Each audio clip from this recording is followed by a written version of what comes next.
ውድ ቤተሰቦቻችን ዛሬ የምንነግራችሁ እውነተኛ የታካሚያችንን ታሪክ ነው።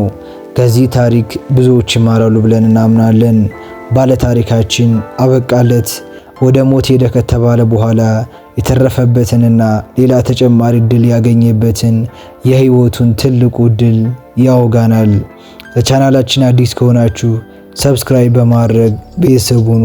በዚህ ቻናል ጤና ነክ ጉዳዮች በሚገባ ይዳሰሳሉ፣ አስተማሪ የሆኑ ታሪኮችም ይቀርባሉ። የዛሬው ባለ ታሪካችን እንዲህ ይላል። ይህንን ታሪክ እንደምናገረው ለአንድም ቀን አስቤ አላውቅም። ከአንድ ዓመት በፊት ህይወቴ ወደ ፍጻሜው እየመጣ እንደሆነ አምን ነበር። ይህንን ያልኩት እጅ ለመስጠት ፈልጌ ወይንም ነገሮችን መተው አስቤ አይደለም። ነገር ግን ሰውነቴ በእኔ ላይ ፍጹም ተስፋ ቆርጦ ነበር። ባለ ታሪካችን እንዲህ ይጀምራል። ስሜ አህመድ ይባላል። ፍጹም ጤነኛ ሰው ነበርኩ። ሁሌም ስራ ላይ ነኝ። ቤተሰቦቼን እንከባከባለሁ። ደስተኛ ነኝ። ብዙ ህልሞችም ነበሩኝ። ህመም፣ በሽታ በሌሎች ሰዎች ላይ ብቻ የሚደርስ አድርጌ ነበር የማስበው። ስለ ጤንነቴ ፍጹም መዘናጋት ውስጥ ነበርኩ። ሁሌም የምፈልገውን እመገባለሁ፣ እንደምፈልገው እኖራለሁ። አንድ ቀን ግን ዘግይቼ ነበር የተኛሁት። ብዙ ጊዜ ስለሚደክመኝ ድካም የተለመደ መስሎኝ ነበር። ነገር ግን ያን ቀን ድካም ብቻ አልነበረም፣ የምግብ ፍላጎቴም በጣም ቀንሶ ነበር። ሰውነቴ የኔ ሁሉ አልመስላለኝ። ፊቴ፣ እግሬ ማበጥ ጀመረ። ደነገጥኩ። ግን ለራሴ እንዲህ ስል ነገርኩት፣ ያልፋል አልኩት ይለናል ባለ ታሪካችን አህመድ። ነገር ግን እንዳልኩት የሚያልፍ አልሆነም። ጭራሽ የህመሙ ስሜት እየተባባሰብኝ መጣ። አሁን እየፈራሁ መምጣት ጀመርኩ። አንድ ቀን ማታ በስርዓት መተንፈስ ሁሉ አቃተኝ። ያኔ ታዲያ በራሴ ቆሜ ሄጄ መታከም ያልቻልኩበትን ሆስፒታል በቤተሰቦቼ ድጋፍ ወደ ሆስፒታል ተወሰድኩ። ሆስፒታልም ስደርስ ዶክተሮች ከፍተኛ የሆነ ርብርብ አደረጉ።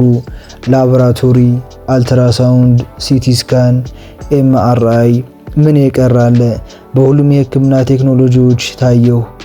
ያኔ ነው ህመም ለኔ እንደማይቀር የገባኝ፣ ሞትም ጭምር። አሁን የህክምና ውጤቴ ደርሷል።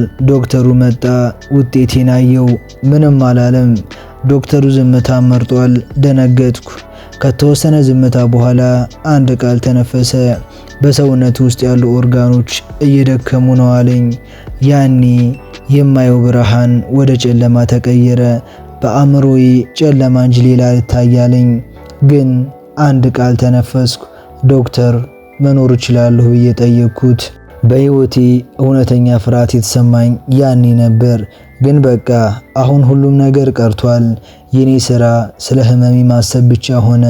መድኃኒት ጀመርኩ። ህክምናው ከባድ ነበር። ህመም አለው፣ ግን ተስፋ እያደረግኩ ነበር። መታከሜን ቀጠልኩ።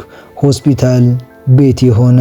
ሌሎች ታካሚዎች ከህመማቸው አገግመው ሲወጡ እየተመለከትኩ ነው። ይህ ለእኔ ተስፋ ነው። አልጋ ላይ ሆኜ በጸጥታ አለቅስ ነበር። ምሽቶችን በተለይ በለቅሶ ነበር የማሳልፋቸው። ቤተሰቦች አይሰሙኝም። ማንም የለም ለክትትል ከሚመጡ አልፎ አልፎ ከነርሶችና ከዶክተሮች በስተቀር። ልጆችን አስባለሁ። ያልተጠናቀቁ ህልሞችንም አስባለሁ። ብቻ ብዙ። በዚህ ሰዓት ጌታዬን አንድ ነገር ብቻ ነበር የምጠይቀው፣ እሱም አንድ ተጨማሪ እድል ስጠኝ እያለ ባለ ታሪካችን አህመድ ይተርካል። የሆነ ሌላ አዲስ ቀን ዶክተሩ እንደተለመደው ወደ እኔ መጣ። ዛሬ ከእስከ ዛሬው ለየት ይላል። ፊቱ ላይ ፈገግታ ይታያል። እንዲህም አለኝ፣ ተስፋ አትቁረጥ፣ የመዳን እድል አለህ አለኝ። ይበልጥ ተስፋ እየጨመረ መጣ።